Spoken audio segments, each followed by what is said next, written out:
Câmara de Guarulhos foi palco da audiência pública da Secretaria de Finanças da Prefeitura no último dia 11.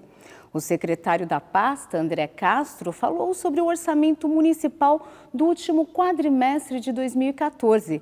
Ele fez um balanço das despesas e receitas do período. A audiência pública é prevista na Lei de Responsabilidade Fiscal. O secretário começou falando sobre o IPTU, o ISS e o ICMS. Eu chamaria como destaque aí a questão do IPTU, que apresenta um número negativo de 3%, mas eu gostaria de lembrar, como a casa aqui conhece, já sabe, mas enfatizar que houve uma redução entre 20% e 25% das alíquotas.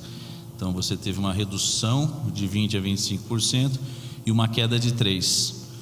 Ou seja, caso a gente não tivesse feito a redução das alíquotas e aumento da progressividade que foi feito em relação a 2013 e 2014, a gente provavelmente não, certamente teríamos aí um desempenho de ganho real da ordem de 15% a 20% no IPTU. O desempenho do ISS também é extremamente positivo, chegando a 18% nominal, tá certo? E o que na verdade a gente acabou sentindo mais foi a cota parte do ICMS.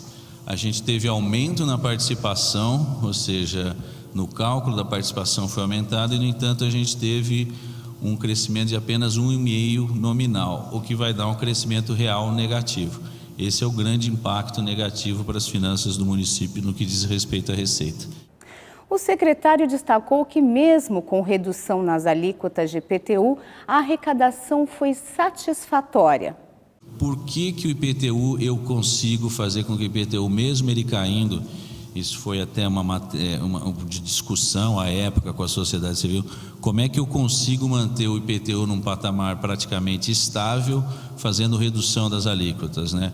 Então esse quadro é interessante, por quê? Porque ele mostra a quantidade de crescimento dos cadastramentos do município, ou seja, eu aumentei a base de arrecadação, então eu diminuí a alíquota de forma sensível, mas eu consegui manter a receita porque eu aumentei a base. Então aqui esse aspecto é interessante porque ele justamente comprova com números a política que foi definida pelo prefeito Almeida, que era de manter a arrecadação ou tentar crescer a arrecadação sem aumentar a carga tributária individual de cada município. E o IPTU é um exemplo disso aí, quando ele mostra esse desempenho. Obviamente que não foi só isso, a gente teve um desempenho, a gente aumentou a alíquota de terrenos para evitar a especulação imobiliária, mas o principal elemento é o aumento do cadastramento.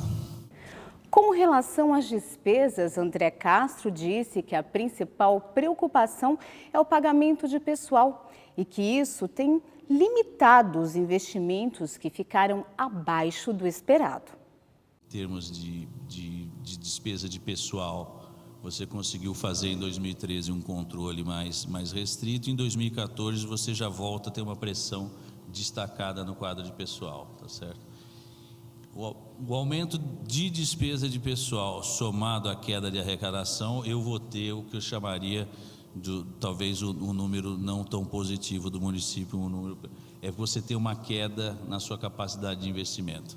Então é assim, você tem uma frustração de receita, embora com desempenho positivo, você tem uma frustração em relação ao esperado e você tem um crescimento das despesas de pessoal. Isso faz com que você tenha uma diminuição na sua capacidade de investir, isso está refletido nos números de gasto.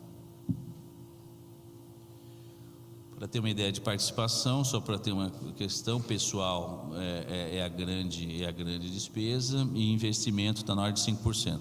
Gostaria de lembrar também, assim, o ideal para o município do Porto de Guarulhos, que tem uma série de desafios, principalmente nas áreas sociais, nas áreas de infraestrutura urbana, era você manter um padrão de investimento em torno de 10% ao ano. Esse é o número que a gente não conseguiu atingir, mas gostaria de lembrar que a maior parte dos municípios não chega a investir nem 5%, eles investem abaixo de 1%, 2% quando conseguem realizar investimentos. O secretário também falou sobre o recebimento de verbas do Fundeb, um dos mais importantes do município.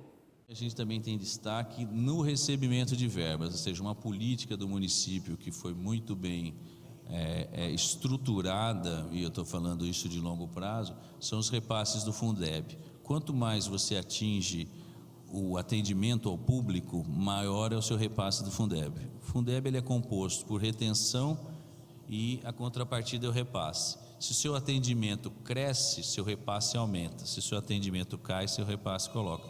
De forma que você vai ter uma conta, está no próximo gráfico, que é assim de perdas e ganhos em relação ao que é retido e ao que é repassado.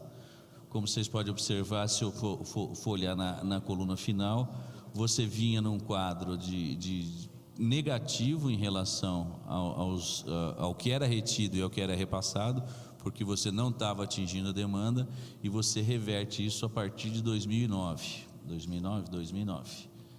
E aí ele se torna positivo de forma a 2013 ele passar a ser superavitário e apresentar um acumulado de 93 milhões aí ao longo do tempo. Ou seja, então a Secretaria de Educação, ela cresce quando cresce a receita e ela cresce mais quando ela melhora os repasses do Fundeb. O secretário André Castro e o presidente da Comissão de Finanças da Câmara, o vereador Paulo Sérgio Rodrigues Alves, do PR, também falaram sobre o polêmico duodécimo. Eles conversaram com a nossa reportagem e diferenciaram teto de duodécimo. Eles também explicaram a situação atual entre legislativo e prefeitura.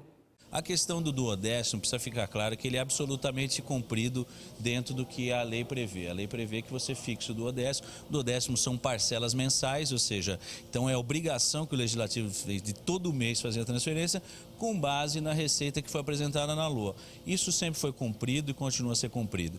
O que se discute, é uma discussão que é absolutamente pertinente, é a questão de como é que a gente vai fazer para cumprir o gasto teto, não é o duodécimo. Essa é uma discussão que envolve uma definição política, e existe um compromisso do Executivo com o Legislativo de estar buscando esse teto, ou seja, o que é limite máximo.